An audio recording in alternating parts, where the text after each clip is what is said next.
Hello and welcome to this month's Encore stream. I'm your host and community developer on Rocksmith, Doug Lilly. And again, welcome. If you've never watched one of our Encore streams, you'll notice it's a little bit different from our usual week-to-week sort of DLC-focused stream. The Encore streams, we like to look at a very specific sort of niche topic and talk about it at length.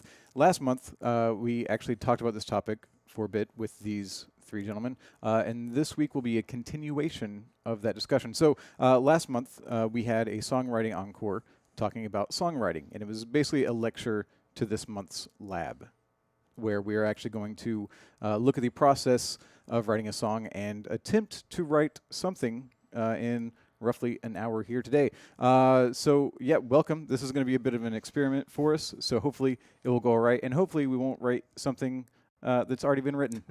we'll try to avoid it. But we're going to look at one method of songwriting, and in order to do that, we have these three people, which I will introduce now. To my immediate left, Andrew Levin. Welcome. You are a Notetracker here in Studio SF, and a songwriter. Yeah. I have a list of all your accolades, but we talked about it last time, so I'm just going to skip it. You write songs. Yeah. Greg Studley, also Howdy. Notetracker. You write songs. I do. You've written songs. And Jared McAdams. Hey. Hey. Hi. Do you also? You've written songs? It's happened. It's happened? It has You've done happened, it? yeah. You've studied the craft? I have. Just like that movie. The Craft? The Craft. With Firuza Balk? That's the one. Okay, cool. So yeah, if you haven't watched the September Encore, Songwriting a Discussion, after this stream, maybe, go check it out. If you're watching this on replay, if you're watching a VOD of this stream, maybe watch that one first and then come back and check this one out. There are a few handouts for this week's stream. We have a circle of fifths and a sort of template for crafting a song.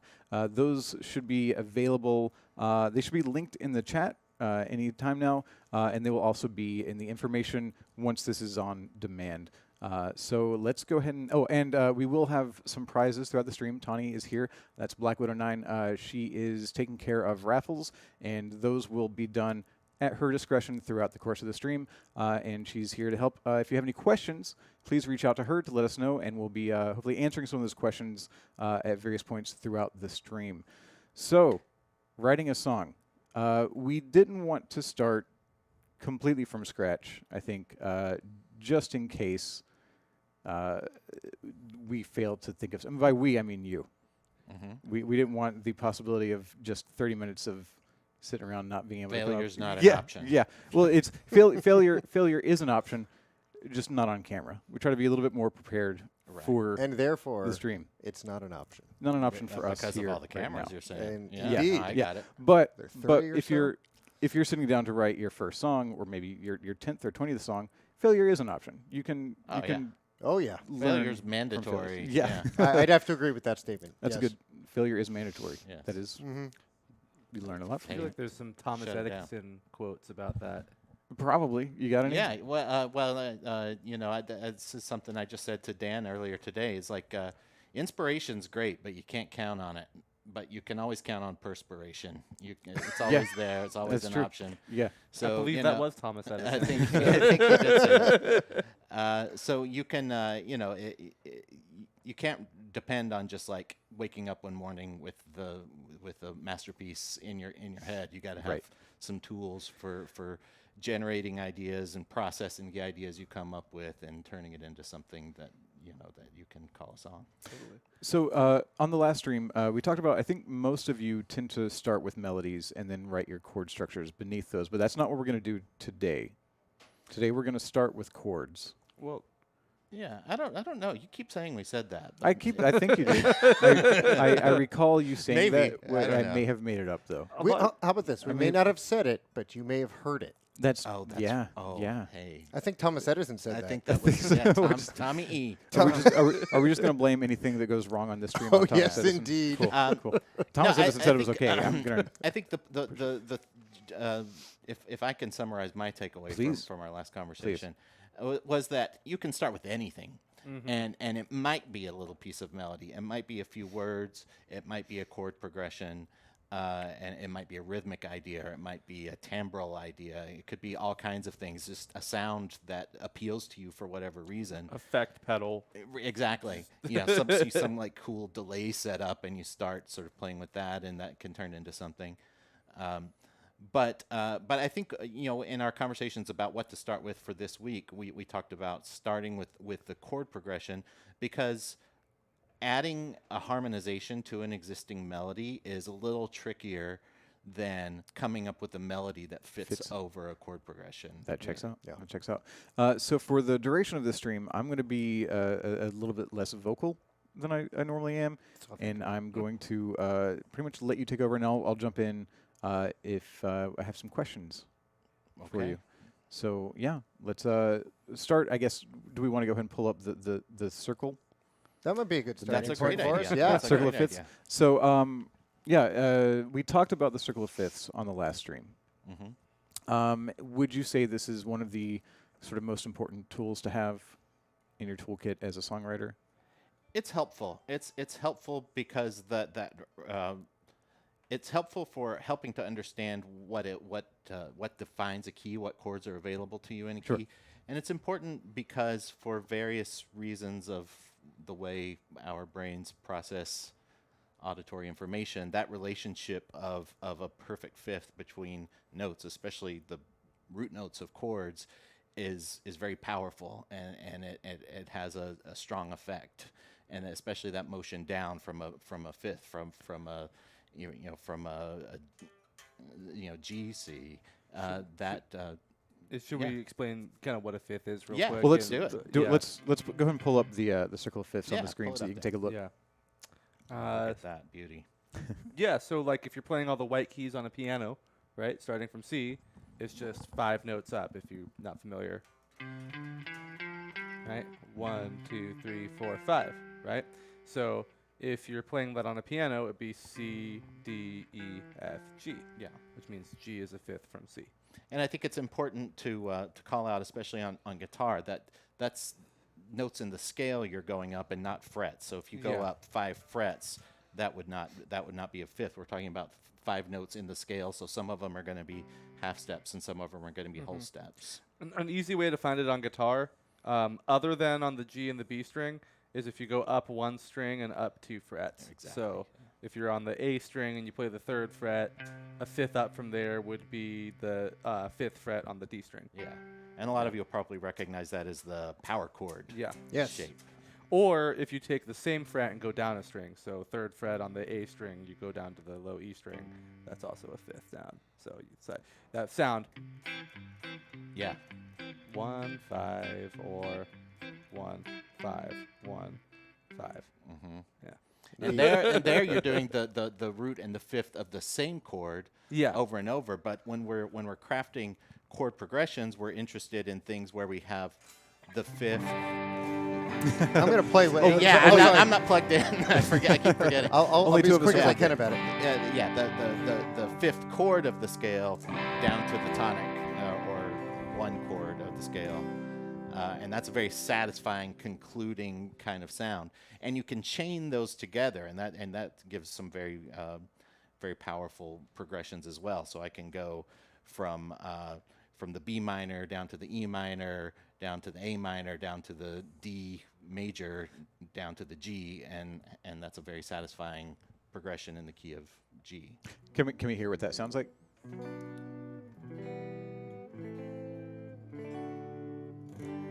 There you go. All right. So that was satisfying. So to begin, I guess if you wanted to, if you were trying to write a song and you just had the circle of fifths there, you could almost treat it like a dartboard situation. Pick a key or pick a chord. Well, I think we consulted a little bit beforehand and decided that G is a very comfortable key for playing on the guitar. Yeah, if you're doing this outside of what we're doing here, though, pick a spot where you can play as many of the chords as possible. So if you're not very familiar with how to play an F sharp minor, try and obviously stay away from that zone on the circle of fifths, because that's probably going to complicate things and limit what you have available to you. So really common areas are kind of the top of the circle of fifths, where you'll find the key of C, the key of G, the key of D, even the key of F, although then it starts to get into a little bit more complicated range as far as playing the chords. But that kind of upper and upper right corner are very guitar-friendly areas to start. Yes. So I think we decided we were going to kind of hone in on the key of G because so many of those are guitar-friendly chords that you can find right around G. Sure.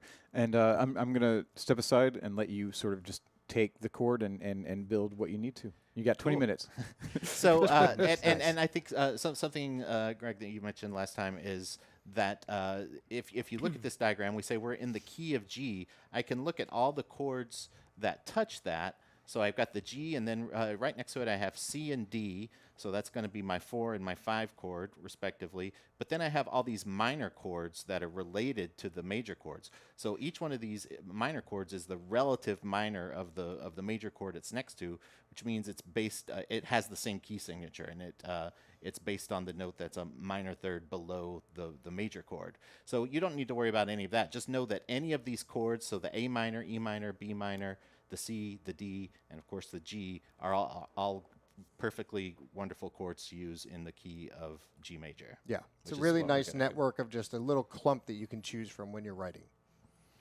And I don't know if we want to maybe kind of talk about the song form, the handout that we shared with everybody, but you could basically take any 4 chords from this palette and just repeat them over and over, and maybe try to start and end with the G chord, and you'll get a chord progression that sounds fine in G major.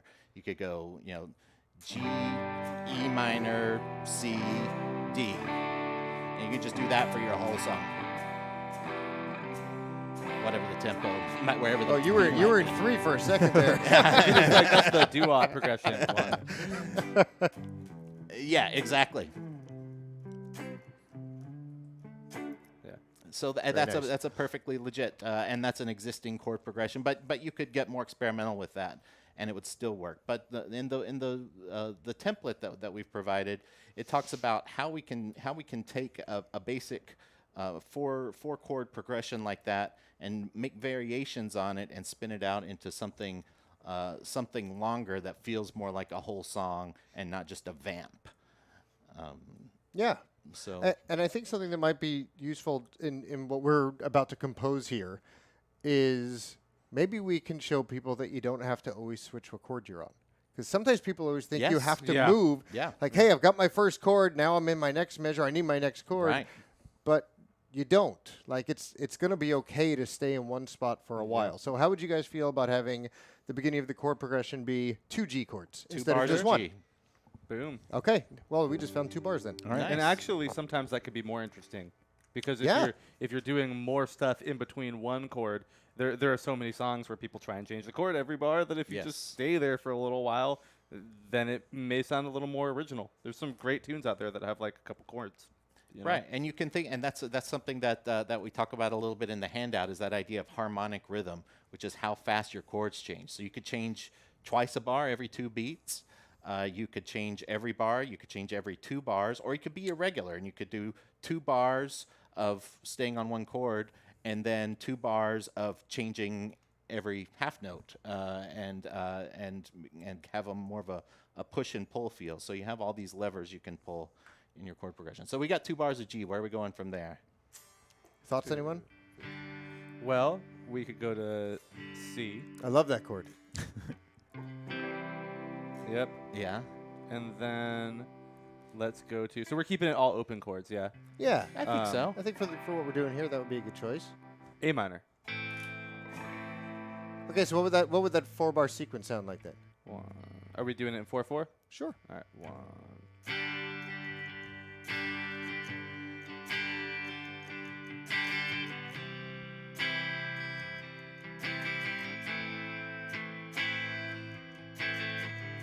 So Andrew just did something really interesting. He just chose the groove. Because the chord progression doesn't tell you what your groove is. Yeah. You could have very easily gone.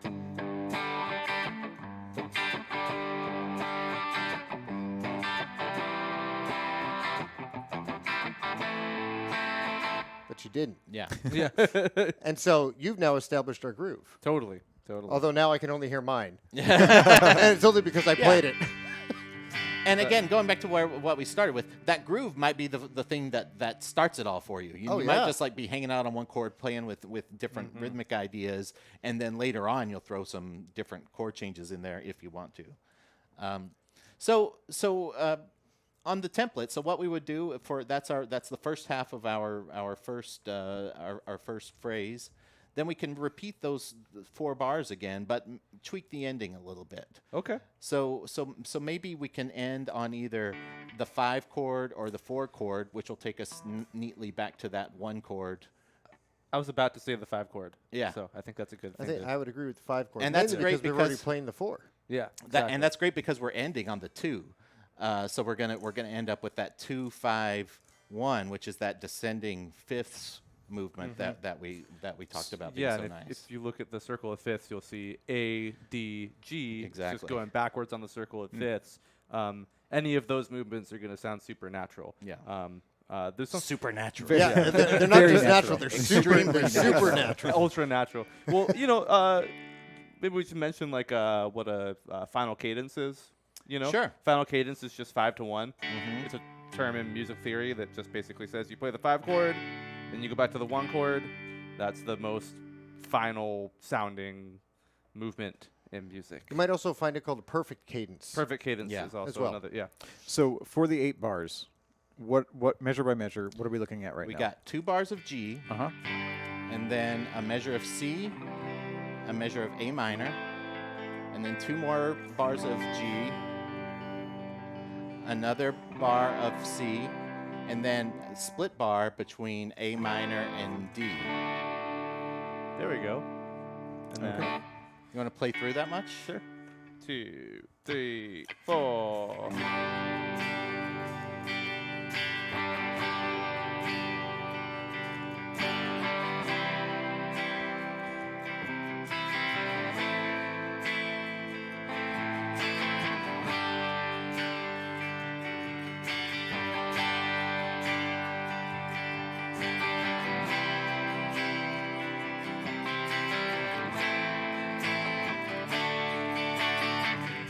Cool. All right. And that brings us very nicely back to our 1 chord. And then for that third chunk of 4 bars, we're just going to do that same thing again. So it's the 2 bars of G, the 1 bar of C, and the 1 bar of A minor.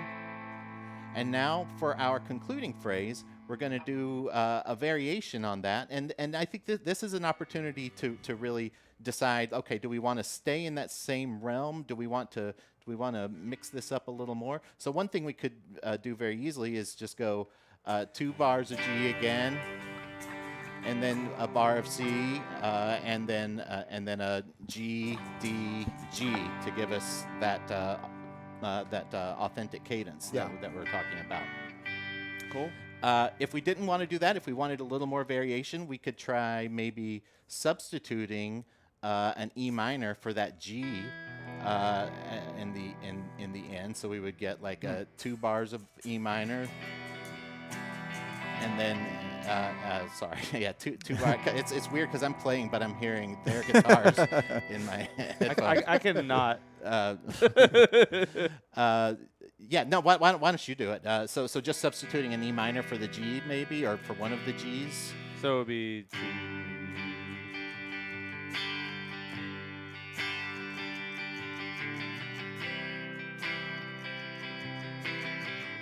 And then E minor here.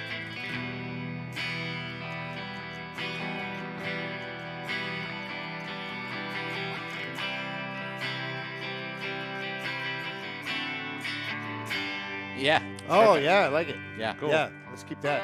Yeah. One thing I kind of wanted to mention too with that E minor is one of the things that I think is most helpful about that circle of fifths sheet that you got up there is it also mentions the relative major and minor. So E minor and G major are pretty much the same chord. Yeah. If you play a G major chord and then the bass player plays an E note on the bottom, it'll sound like E minor. Yeah, they share 2 common tones, G and B, and the extra notes, the E from the E minor is a perfectly great note to play over a G chord. The D leftover note from the G chord is a perfectly great note to play over an E minor chord. So they all work together. It's a kind of two facets of the same sound. Yeah. So if you're ever doing a progression like that and you want to change things up, maybe you want to keep the melody the same, but you want to change the harmony, the chords underneath it, substituting one of those minor chords is a good way to kind of take it in a little different direction, but still have it sound good over the existing melody. So, so we've got a few interesting things going on here. We have this core idea of the G C A minor movement that's very well established, but each time it appears, it's a little bit altered. It's in a different context. The first time it's kind of coming out of nowhere. The second time you have that D sound at the end, which leads you back into it. So it's a little bit of a stronger arrival point. And then the last time we play it, it seems like a new idea, but it's really just a variation on that same idea. And whereas our first phrase ends on a D, and you can think about that as part of an authentic cadence going back to the G, but you can also think of it as a half cadence where the D really is the arrival point, and you're landing on this idea of like asking a question, and then the second phrase answers that question by ending on a very clear authentic cadence, a perfect authentic cadence on that D to the G at the end. So that's a solid section of music. That could be our chorus. That could be our verse. What do you guys want to do now? You want to make up another progression for another section, or do you want to maybe come up with a melody for this one? I'm almost feeling like it doesn't really matter, but I was thinking like a pre-chorus could be kind of cool. Sure. Like this is the kind of progression I feel like it could work over a verse and a chorus if we wanted to. Yeah. And then maybe have a contrasting chord progression. Sure. No, actually, I like the word you used, which was the contrasting chord progression. So Yeah. one of the ways that people sometimes will take the sound that they're using in their song and create the contrast is if everything that you're doing is starting on the G, the really simple method is create the contrasting sound by purposely starting on, in this case, what would be the E minor. So as soon as you do that, even though we used the E minor previously in the chord progression, and the listener will actually expect to still hear that G again because you've kind of planted it so many times that as soon as you go into that E minor, it's comfortable because it shares notes with the G, but yet it's unexpected. Right. It's a subversion of expectations. Yes. Which I assume, much like prose writing, it's all about. That's what music is. Like songs are there to set up and then subvert your expectations. Absolutely. Tension and release. Speaking of 1 and 5 chord again, release, 1 chord, 5 chord is tension, 1 chord is release, 4 chord tension, 1 chord is release. So you can play with that for sure. Yeah, absolutely. So I think that's a fine idea to think about going into maybe a pre-chorus that would lead us back into a different variation on this idea as our chorus. Maybe it comes back into that E minor idea. Do we want to stay on that E minor for a while, like we have been? I mean, we've kind of established the 2 bars and of staying on a chord. Maybe this is another opportunity to vary that the harmonic rhythm up here. I got an idea because we already did E, C, or was it E, C, A, and then so one thing we could do is we could do E, and we could just hold that for a bar, and then just go straight to D. That might be kind of a little different. Just switch between those two. I don't know how. Actually, a back and forth is actually a good way to build tension. Because if Exactly. you have 2 chords that just flip-flop, it makes because I always try to think about my songs from the listener's point of view. And same thing with improvising and everything as well, is how are people hearing this? And if you just go back and forth between 2 chords, unless, of course, you're doing it for 20 minutes, the listener's going to wonder what's going to happen next. Yeah. So it doesn't work quite as well with Fire on the Mountain because it is 2 chords. But if you go back and forth between an E minor and a C and an E minor and a D a couple times in a row, you're actually building tension just by doing it. At which point, when you release that tension by maybe going back to the G chord, the Yeah. release really actually hits And home. we've set ourselves up nicely to have that the alternating Yeah. whatever it's a full bar or half bar, whatever it is. But then once we get to the end of that, we can go right back into that 2/5 idea. Oh, sure. Yeah. So, End it with that same 2/5. which, Yeah. which we've already established and kind of claimed in the earlier in the section. Yeah.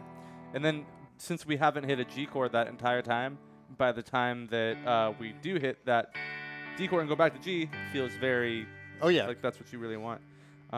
Maybe we should play it from the beginning so we don't start forgetting it. Yeah, let's do it. Yeah. And I think Doug's keeping some notes tried. for us. Well, over so, there. so before, real quick, so the pre-chorus, we're just switching between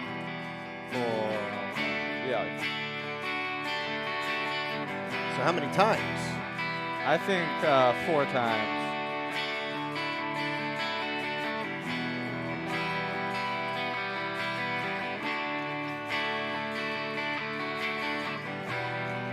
We're going to do A minor. Yep.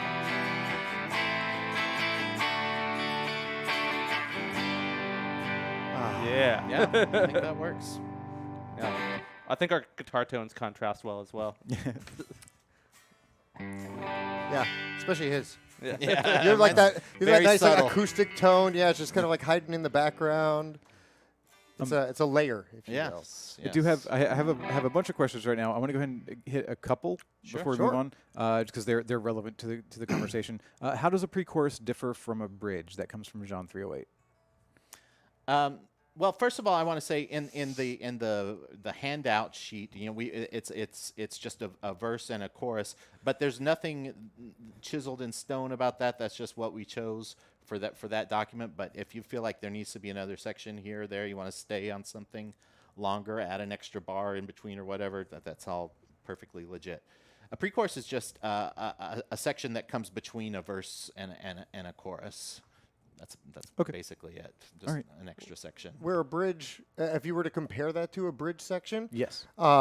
normally a bridge section is going to occur in most genres about 2/3 of the way through the song, and it will be a standalone section that only happens once. Right.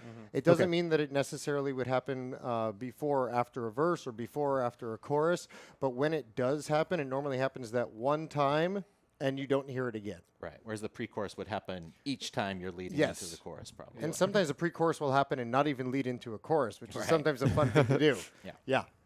And another question from Totally Not Fio is how long can you take a single chord progression with no alterations before it becomes bland? I would invite you to listen to The Grateful Dead and realize, no, here's the key, that if you create a good melody and a good solo over it, the answer is you can make the entire song just 2 chords. If you are creative enough, you can do that. There's no limit, but there has to be an element of creativity in there to keep the listener engaged. Yeah, I think one of the classic examples is "Tomorrow Never Knows" by the Beatles. It's a 1-chord song, There you go. C major all the way through. Nothing else happens. I mean, a lot else happens, but harmonically, nothing else happens. And then there are lots of songs where that chord progression that we started with, like the G, E minor, or G, C, A minor, D, would just happen over and over and over and over again, and that's the whole song. And again, if you're the chord knob, the harmony knob is just one. It's one lever you can pull, one knob you can turn. You have all these other things that you can do with melody and with instrumentation and rhythm and all of these other things. So just because the chord progression doesn't change doesn't mean that the feel of the song, the rhythm, the other components of the song don't change. And to that point as well, you can have a really complex chord progression, but if the rest of the arrangement's boring, Yeah. it might sound like it's meandering and one-dimensional too, even if you're using lots of chords, you know? And we were talking before this about a little bit about some bluegrass songs, and they're bluegrass tunes that are just like, and it's just that. 1 5 1 1 2 1 1 1 1 1 1 1 1 1 5 1 1 1 1 1 1 1 1 1 1 5 1, and that's it. That's and you can get 20 minutes of sawing on a fiddle out of that, and it's awesome. So I don't think you can make hard and fast rules about that. I think there is one thing that someone can use as a gauge, though, Sure. which is if, to answer whomever it was that asked the question, If Totally you're, not for you. if you're writing a song and you've come up with this chord progression or melody and whatever, and you're thinking to yourself, is this going on too long? Record it and listen to it while you're not playing it, because then you become the listener. And if you are bored, other people might be too. You can judge your own material while you're not playing it. It's very difficult to judge your material while you are performing it, but to be able to judge it by recording it on your phone and then listening back and going, I really wish it would have done something else by this point, then take that feeling and apply it into the music. Yeah.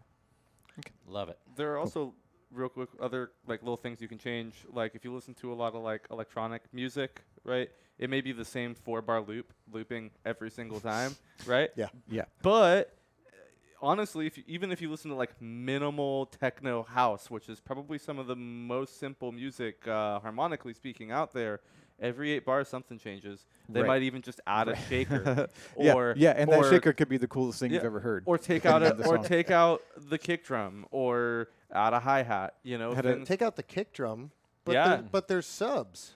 yeah, but then you take out the kick drum, and then it's like, whoa, where's the drop? And then it comes back in, and you're like, oh, there's the drop. Oh, there's the drop. But There you are. Yeah. Anyways. Yeah. Please continue. So we're back to our. So I think we've arrived at the end of our pre-chorus. We're in our pre-chorus, which we're starting with a G. Do we want to keep that maybe the same progression, but maybe we think we might try something different melodically over it? I'm down for that. Yeah. Yeah. So that would be our same that first progression we came up with the 2 bars of G, C, A minor, and the different variations on that. We could do slight variations on it. Once we've come up with maybe a different Yeah. melody, we can come up with a few little contrasting ideas. And I think another thing to point out is this sort of Mad Libs approach. Fill in the blanks and automatic music is fine. But once you actually start playing with it and adding things to it and recording it or showing it to other people, it can drift from that. You're not locked into any of that. That's just a way of generating stuff that you can work with, and then varying that as you go. Starting point. Using it as a good starting It's a point, starting and then point. Or it could be the ending point. yeah. Either way. So, now what? So you want to Well, just well, Who brought in the cereal box? let's just play through it. Why don't we play through it real Sure. quick? Just make Yeah. sure we remember it. Yeah. 1, 2, 3, 4.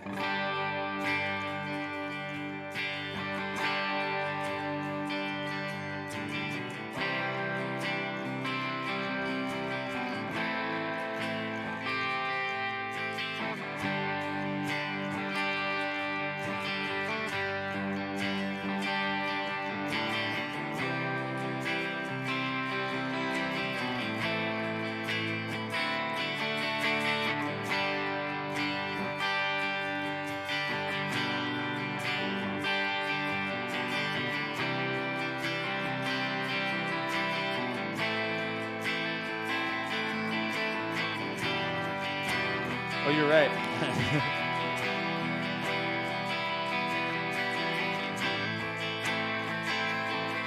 Then That's it.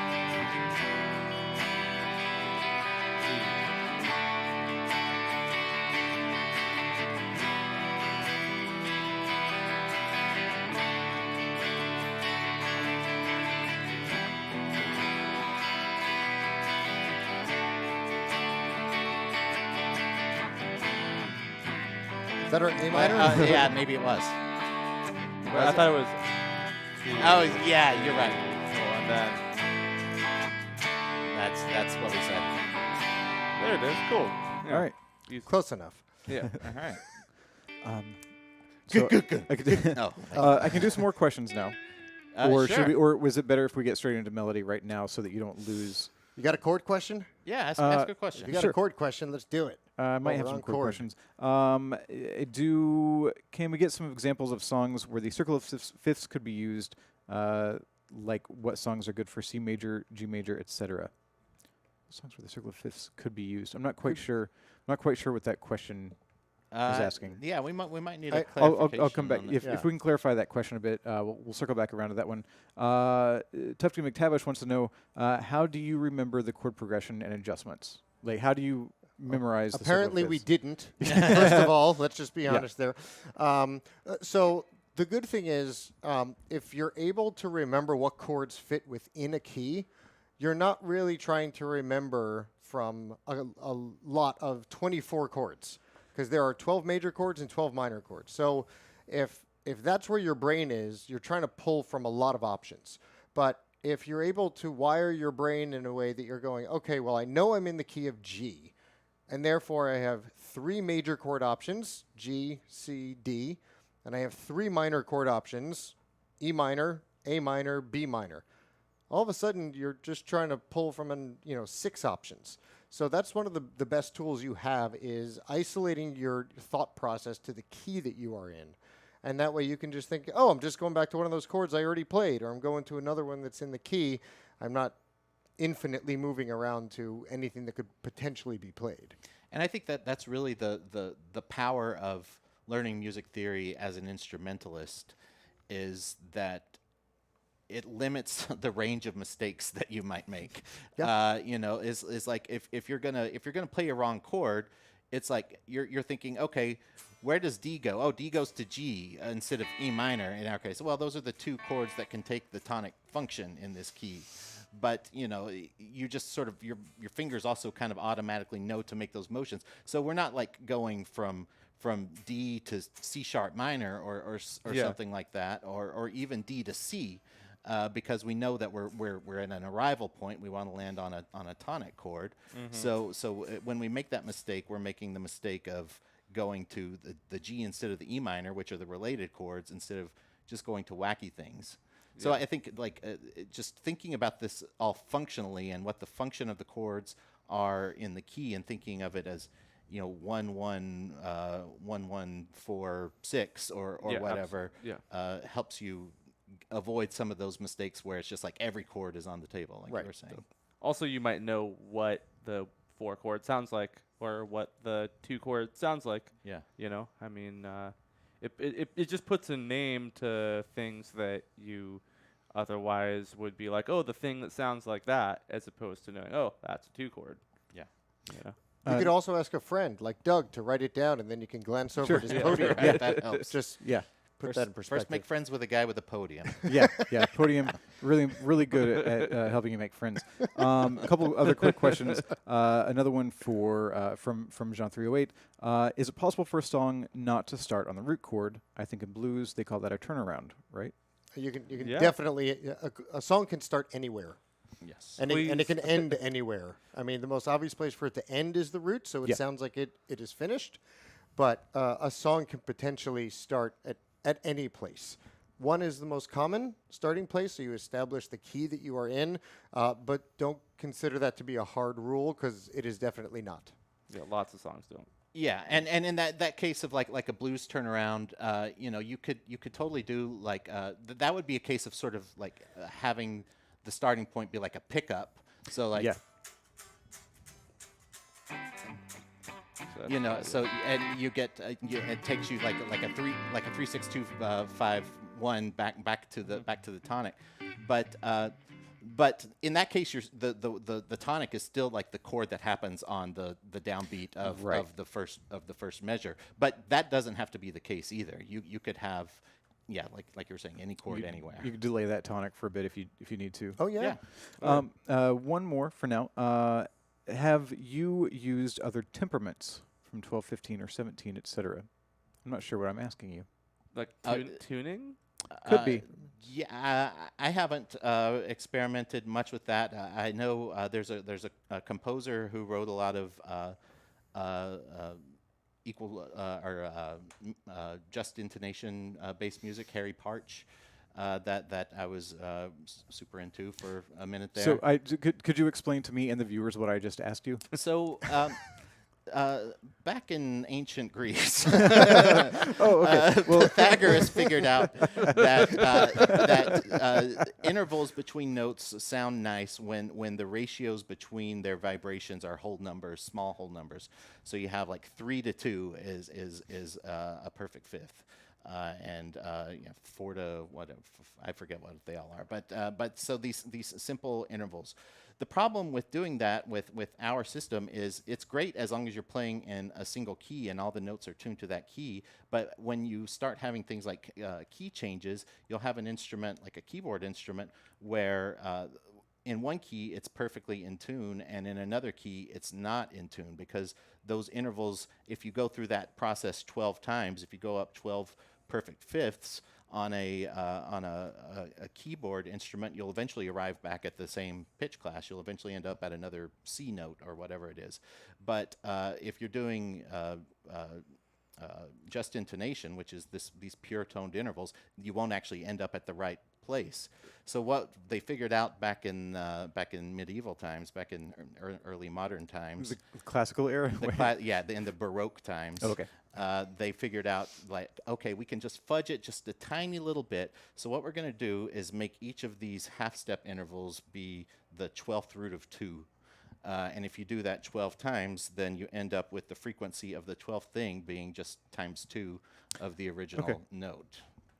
So instead of stacking on interval over interval, they just take the whole scale or the whole octave and just subdivide it. They just subdivide it very evenly, so the size of all semitones is the same, and that makes it easier to play in different keys. Okay. Now, my next question: do you remember what the chord progressions were? Absolutely. Okay, cool. Then we can continue. I can see the with podium. Melodic. Yeah. It's here. Should we put a melody over this chord Yeah, progression? I think a man. melody would be great. Cool. So, what are your thoughts before you get started? What are your thoughts when you're approaching melody? Is it just it just improvised? Like, So one of the initial thoughts should be, what notes do I choose? Because that's where you're. I mean, rhythmically is. I should mention one thing. Some people put a heavier weight on the note that is chosen than when it is played, and we might all feel differently about this, but I try to give equal weight to those two elements of when am I playing and what am I playing. And so it is a mix both of the choice of your note and when you choose to play it, your rhythm. So for the choice of the note, the G major scale would be a great starting place for this, since we know that we're in the key of G. If you're not familiar with a G major scale, but you are familiar with pentatonic scales, as a lot of guitar players are, then you might also find that a G major pentatonic scale would answer a lot of your needs for what you would want to create in this song.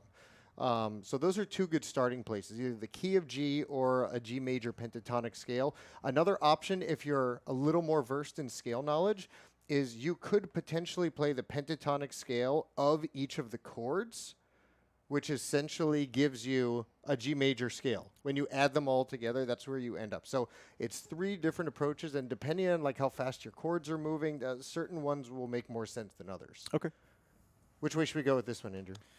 G yeah. major? Yeah, definitely G major. Let's do it. And one thing I always try and do, not always, but I usually try not to start my melodies on beat 1, because I feel like that's the most vanilla thing to do, is to just be like 1. That's why you're Which saying, is, like the rhythm, you know, rhythm is going to hold a lot of value in that. Yeah, like, not necessarily that it's a bad thing. Sometimes actually vanilla is a good thing, but I like vanilla ice cream quite a lot. But And can I say real quick, just looking ahead? Yeah. That's one of the things that we can again use to differentiate our chorus from our verse later on. If we wanted to have one of them be kind of square, Yeah. one of them Yeah. be more florid, that could give us, since we have the exact same chord progression, that could give us the kind of variety we're looking for. yeah. But so a couple things to think about. If you start on, let's just assume that we're using the G major scale, and we can maybe use terms like the root in the 2nd and 7th, right? So if you're starting on an interval like the root, the 5th, or the 3rd, it's going to be a more stable place to start. If you start on an interval like the 2nd or the 7th or the 4th, it's going to be more unstable, right? So one thing I like to do that I think is kind of cool is starting on intervals like the 2nd or the 7th and then resolving up. So you can have something like 1, 2, 3, kind of like.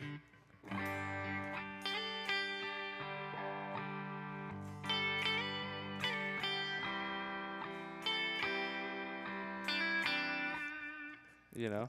That Yeah. I was like, that started to ring a bell in my head, but Yeah. I don't know why. It was just a lot It of was Yeah, as opposed to if you start on the root on beat 1, which is what a lot of people do, which isn't a bad thing. It would sound like this: 2, 3, 4. Right. And then it's hard to kind of. I guess you can kind of go off of that.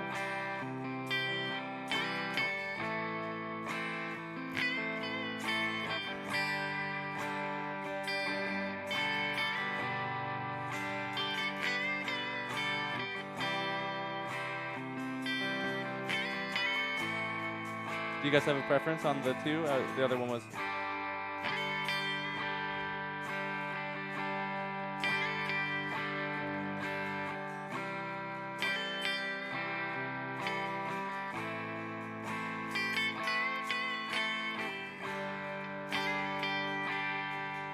I like the other one more. I kind of did too. I don't know why. That's one of those weird. It's always weird to try and figure out why you're leaning one way or the other. But I'm also leaning in this instance more towards just starting on and specifically what you were talking about with the chords that are the notes that are going to work better was they were chord tones. Mm-hmm. Totally. So the notes of the chord are going to kind of sync in with the sound of the chord and match it better than those that are notes that are not included in the chord.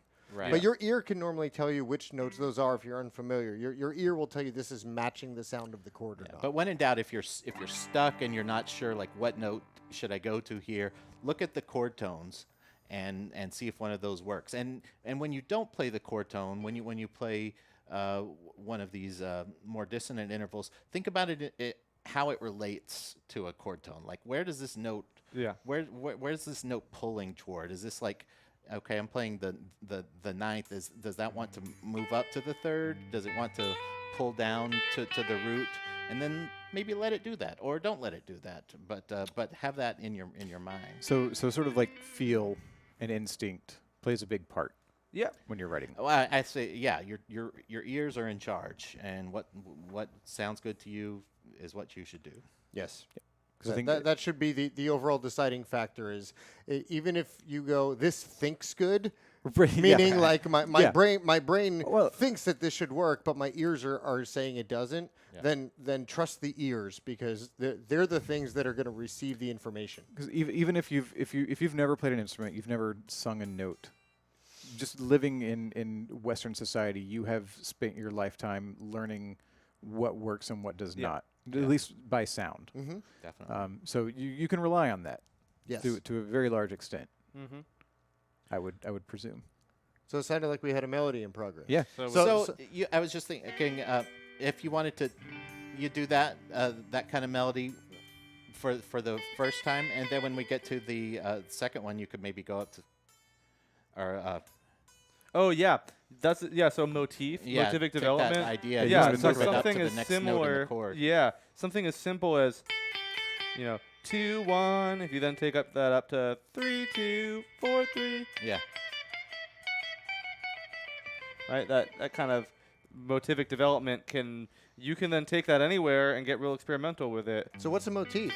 A motif is just a small idea, a musical idea that repeats. I knew what it was. Just so everybody knows. I didn't know what it was. Right, so you could take that 3 4. I could play that anywhere.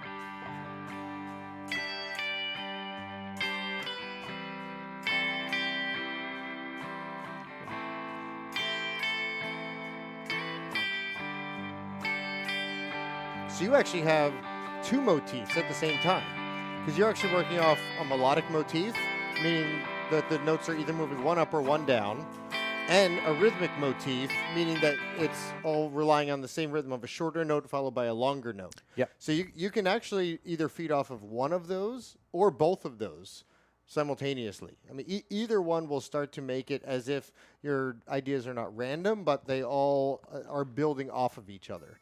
Yeah. I often described it to students as like if you don't do that, you end up with this absurd run-on sentence that makes no sense. Absolutely. But as if with speaking, if everything you say is relative to everything you have just said, then what you're saying can potentially make sense. Yeah. And I'll Totally. say potentially because it it happens. And I think something that was cool was that you were varying some of these ideas as you went. So you started off with this, but then you're having it so that the chord note lands on the on the beat instead of having the upper note, the upper neighbor note land on the beat.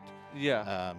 And then you could also take the same rhythmic idea, but instead of doing that upper neighbor pattern, you could do like jumping Totally. between chord tones.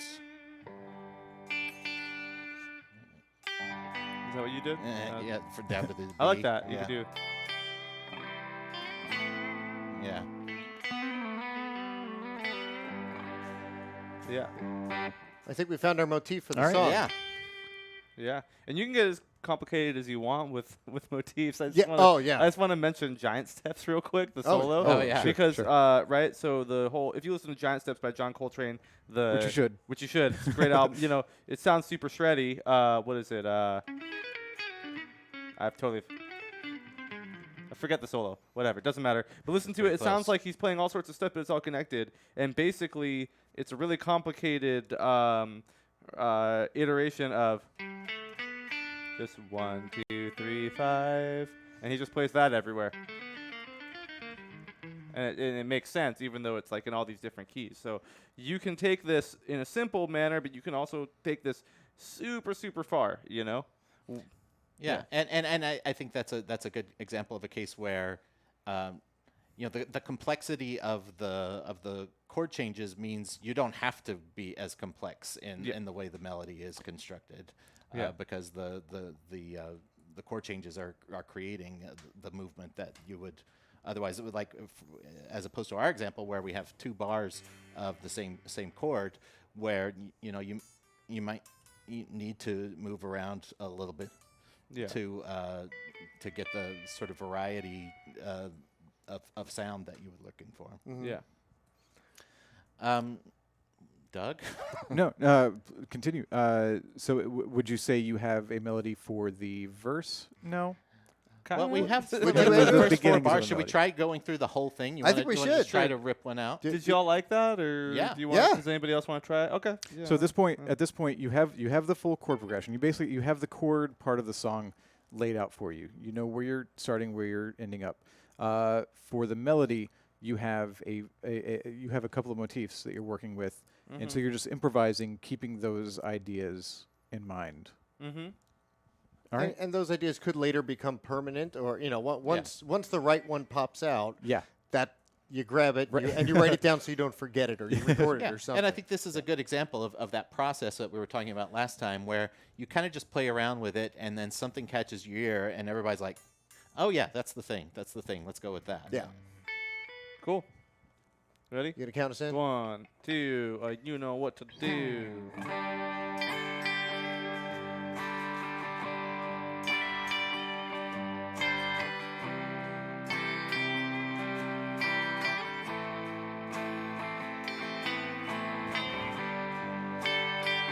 I like that.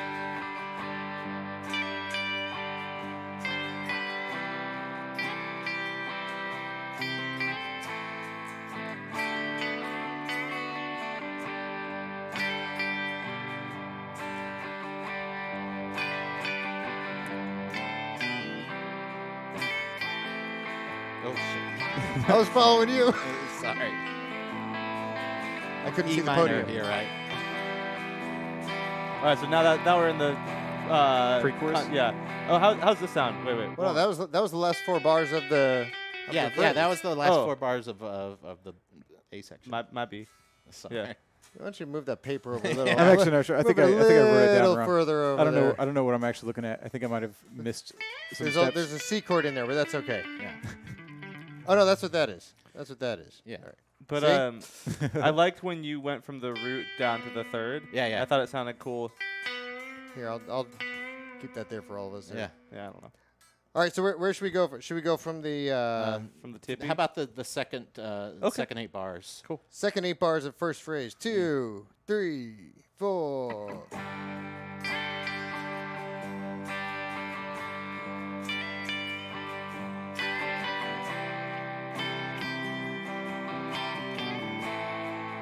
This is the E minor This is here. the E minor. Yeah.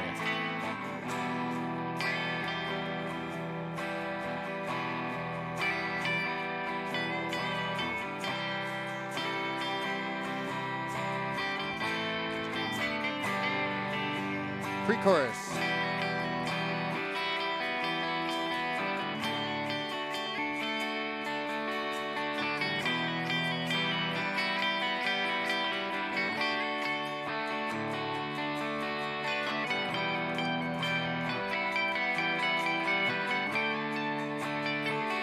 Here comes that A minor.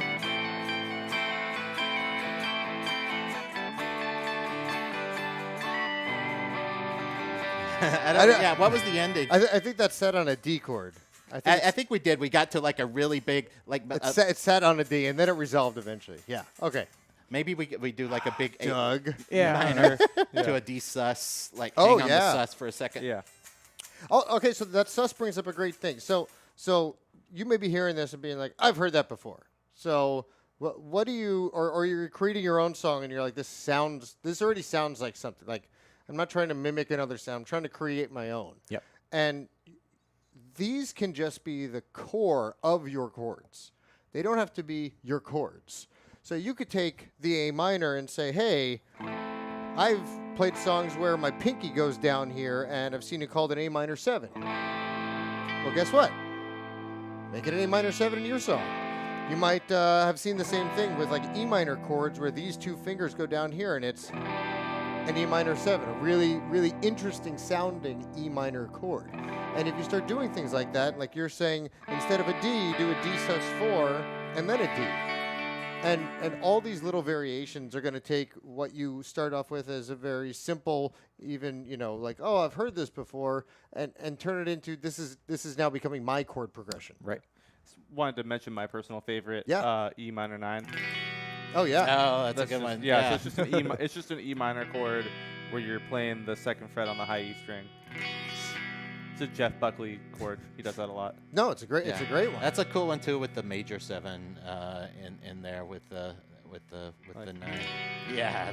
Or Yeah, like a James Bond. It's very mysterious.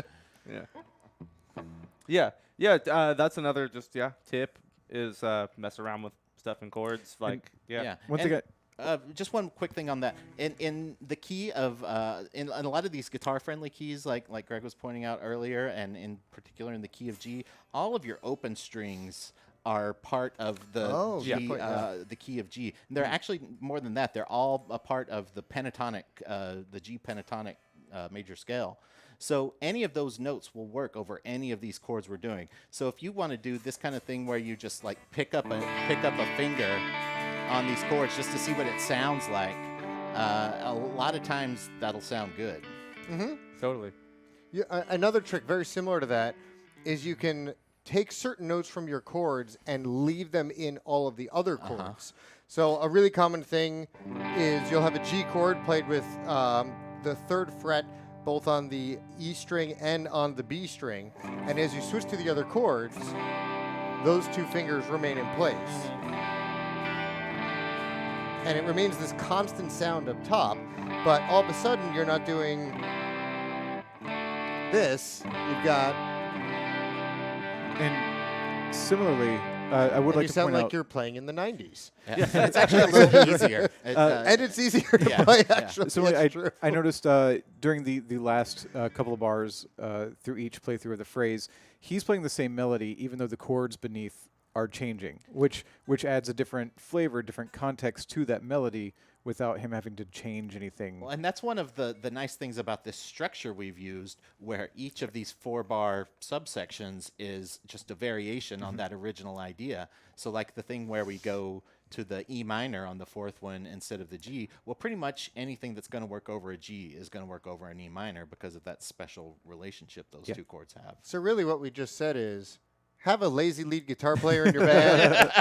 Just write a song that's pretty much the same chords over and over again, and they'll be fine. Hey man, I thought about that. All right, I wasn't calling you a lazy guitar player. I was just saying. I thought hard about that. I was like, am I gonna stay here? Am I gonna? Hey, sometimes the decision to stay and not change what you're doing is still a decision, Andrew. Yeah. Yeah. You're welcome. So we're Thank at you. 4 o'clock. We're at 4 o'clock right now. We've and by way, every time I say we, of course, I mean these three people. I've done nothing. You've set up the chord arrangements for verse, pre-chorus, and chorus with a way to end. Did you have a big ending for the last time through the verse? We Chorus? didn't, but we have set ourselves up so that all of our big sections end on a big 5 chord, and the most satisfying ending you can put on anything is 5-1. Yeah. So we're in a position where if we want, we can just end with that. Now we don't have to end with that by any means. There are all kinds of wacky ways that that you can end, with like the 6-7-1. That's a fun one. But we've set ourselves up so that anytime we want to just land on that G chord and say we're done, done with it, we yeah. can do that. Okay. Or So if you've left yourself an out. Yeah. or if it's 1996 and you want to sound mysterious, you can end on the 4 chord. Like. Yeah. And then the big do do do do do.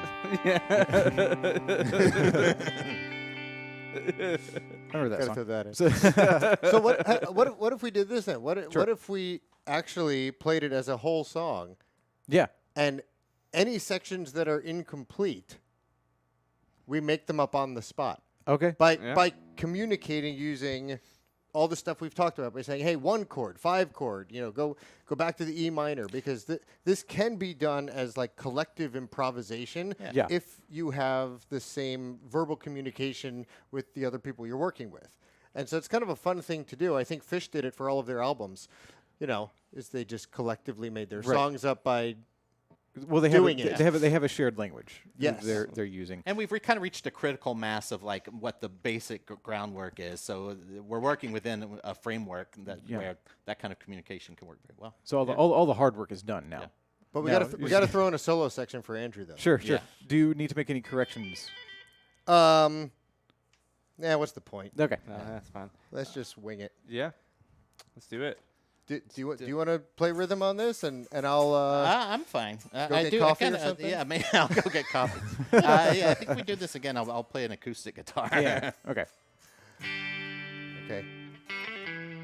All right, ready? What about the intro?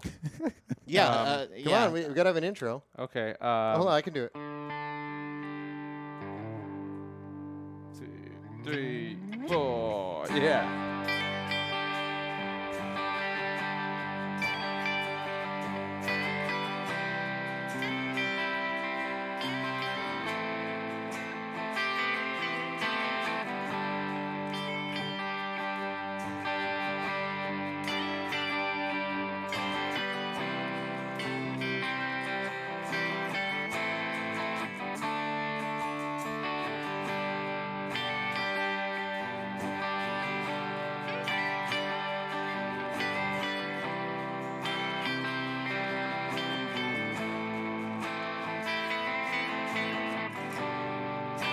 That's in minor. That's the E minor. Way to communicate. I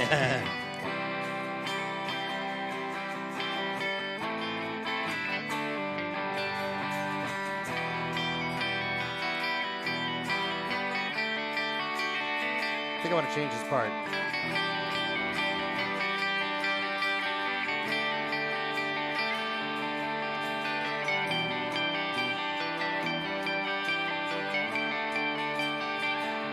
A minor, dramatic D, back to the A section.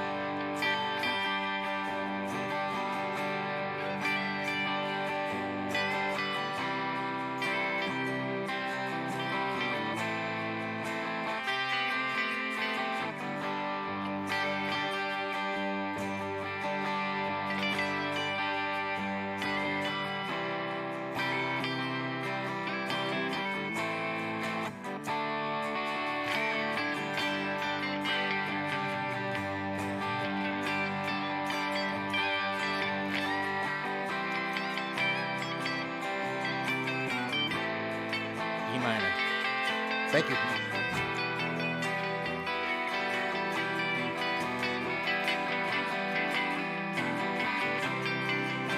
right, let's do a pre-chorus with hits.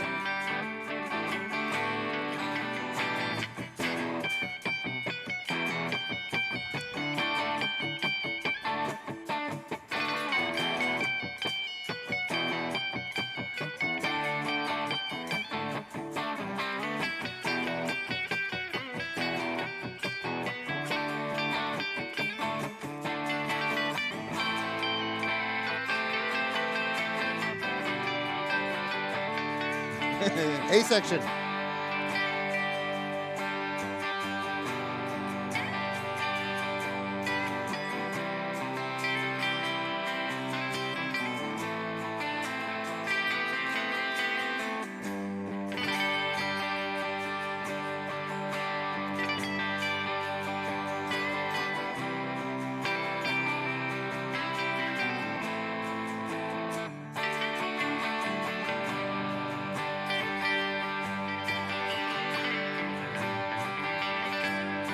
Ladies and gentlemen, Andrew Levin.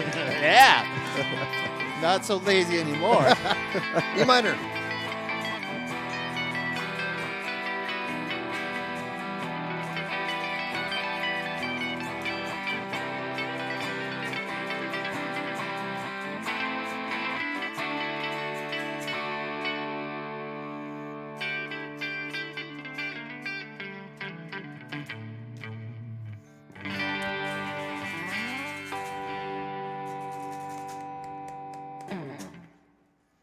Nailed it. I'm sure there's applause. But I It's just was me just right now. thinking, and I didn't call it out, but it might be nice to after that big hold, end on the E minor.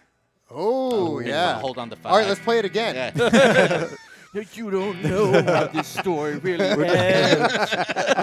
Cool. There's a Will it name be for that happy too. That's a deceptive ending? cadence. So you've created a song. We did. Live on stream. Congratulations. Yeah. What do you name it?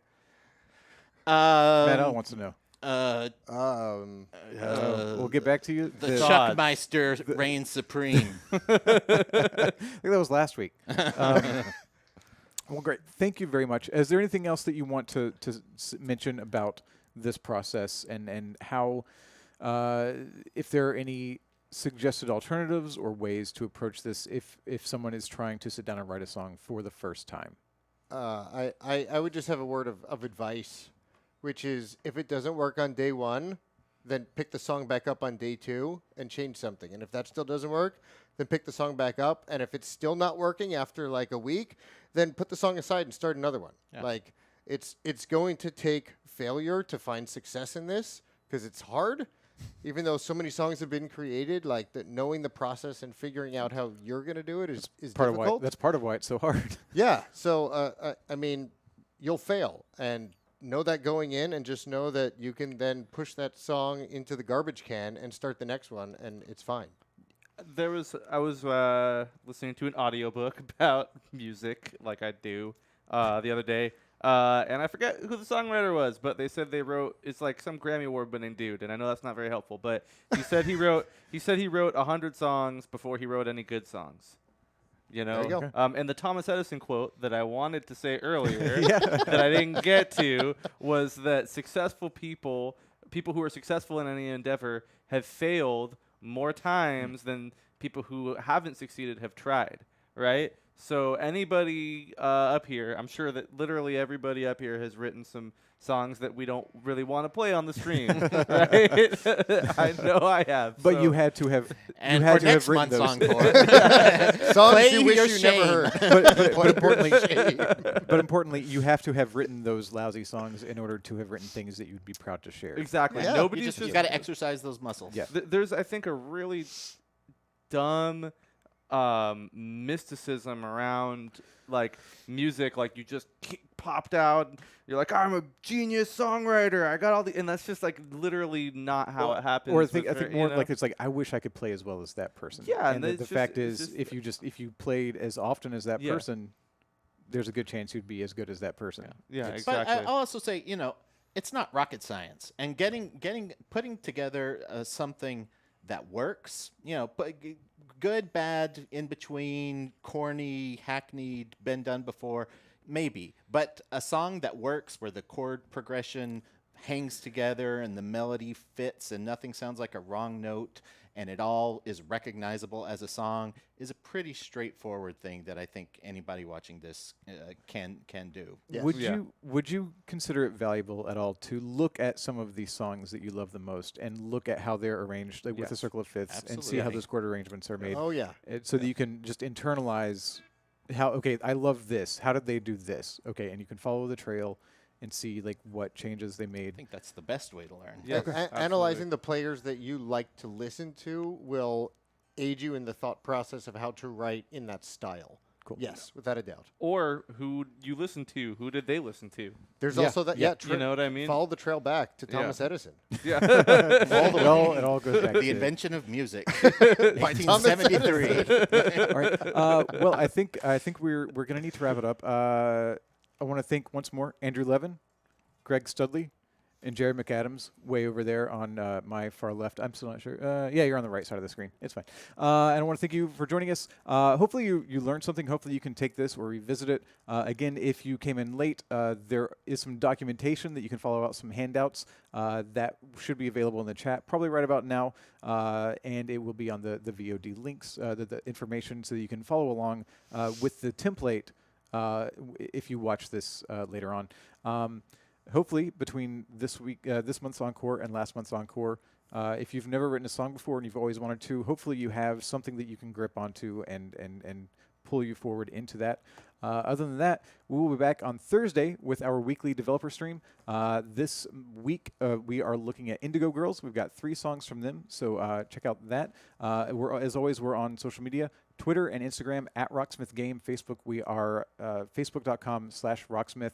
Thank you again for joining us. Thank you, Black Widow 9, for handling those raffles and sending those questions our way. And we will see you very soon. Goodbye.